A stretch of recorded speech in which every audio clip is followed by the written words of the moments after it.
गौरव वल्लभ याद हैं आपको? जी हाँ, वही गौरव जिन्हें आप अक्सर टीवी पर कांग्रेस का पक्ष रखते हुए देखते थे। अब गौरव ने कांग्रेस का साथ छोड़ दिया है।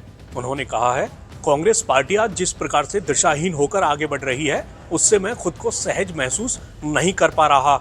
मैं ना तो सनातन विरोधी नारे लगा सकता हूँ और ना ही सुबह शाम देश के वेल्थ क्रिएटर्स को गाली दे सकता हूँ।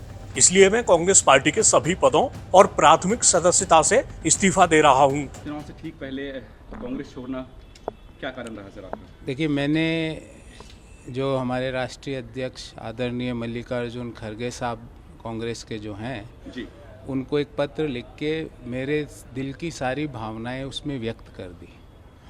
मैं कांग्रेस पार्टी की चुप्पी, जब पार्टी के कुछ नेता, अलायंस के कुछ बड़े नेता सनातन का विरोध करते हैं, और उस समय हमारे पार्टी की चुप्पी से क्षुब्ध हूँ। जी, मैं राम मंदिर में पे पार्टी के स्टैंड से क्षुब्ध हूँ, और मैं अर्थशास्त्र का प्रोफेसर हूँ। जी, लिबरलाइजेशन, प्राइवेटाइजेशन, ग्लोबलाइजेशन जो डॉक्टर मनमोहन सिंह जी, पीवी नरसिम्हा राव साहब ने देश को दिया, आज पार्टी उसी चीज़ों का विरोध करती है।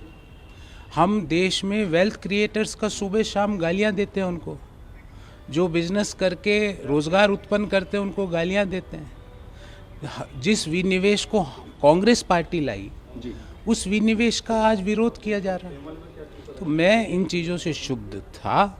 मैंने पार्टी के प्लेटफॉर्म पे भी ये कई जगह बात उठाई, और मेरे विस्तार से ये सारी चीज़ें अपने पत्र में लिखी। सर एक जैसे ही गौरव ने इस्तीफे का ऐलान किया, वैसे ही इस मामले पर बीजेपी का बयान भी सामने आ गया। अभी पता चला है कि गौरव वल्लभ, जो कि कांग्रेस के प्रवक्ता है, उन्होंने इस्तीफा दिया है और कांग्रेस का साथ, प्रथम परिवार का साथ छोड़ दिया है, ये कहते हुए कि सनातन विरोधी नारे, हिंदू विरोधी बातें और देश के हित के विरोध में बातें रखना उन्हें कबूल नहीं था।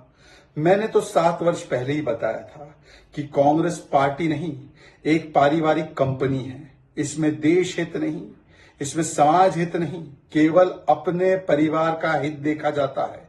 और जो परिवार से नहीं, चाहे उसमें परफॉर्मेंस कितनी हो, काबिलियत कितनी हो, उसे कांग्रेस छोड़नी ही पड़ती है, उसे मजबूर कर दिया जाता है, क्योंकि कांग्रेस का प्रथम परिवार कभी शक्ति, कभी सनातन शक्ति, नारी शक्ति, महिला शक्ति और देश की युवा शक्ति का अपमान करने में कभी पीछे नहीं हटता। देश की सेना हो, देश का हिंदू समाज हो, उसको लगातार अपमानित करने का कुकृत्य कांग्रेस पार्टी करती है। रणदीप सुरजेवाला का भी आज बयान देखिए नारी शक्ति के खिलाफ। परंतु आज मुझे बड़ा आनंद महसूस हो रहा है कि जिन जिन लोगों ने भी 7 वर्ष पहले मुझे गद्दार कहा, जिन लोगों ने मुझे कहा कि आप दोगले हो, आपने यू टर्न कर लिया, आज वो सारे लोग समझ रहे हैं कि जो 7 वर्ष पहले मैंने कहा वो आज सही साबित हो रहा है। कांग्रेस पार्टी युवा विरोधी है, इसलिए वहां पर कोई भी काबिल युवा नहीं रह सकता। वहां पर केवल एक 55 वर्ष के युवा की ही जगह है, अर्थात राहुल गांधी की। एक के बाद एक बड़े से बड़े कांग्रेस नेता निकले, मुख्यमंत्री निकले, एमपी निकले। आज भी कांग्रेस से किस प्रकार से सारे नेता निकल रहे हैं। कुछ दिन पहले मिलिंद देओरा, उसके अलावा आपने देखा है कि उत्तर से दक्षिण, पश्चिम से पूरब कांग्रेस के कई बड़े नेताओं ने छोड़ दी कांग्रेस पार्टी, क्योंकि राहुल गांधी केवल अपने परिवार के हित को सोचते हैं। वो तो दल हित को भी नहीं देखते, ना देश हित को देखते हैं। और आज ये फिर से एक करारा तमाचा लगा है कांग्रेस के प्रथम परिवार पर, जो केवल और केवल भाजपा के विरोध में, देश विरोध, हिंदू विरोध और सनातन विरोध पर उतरने से कभी पीछे नहीं चूकती।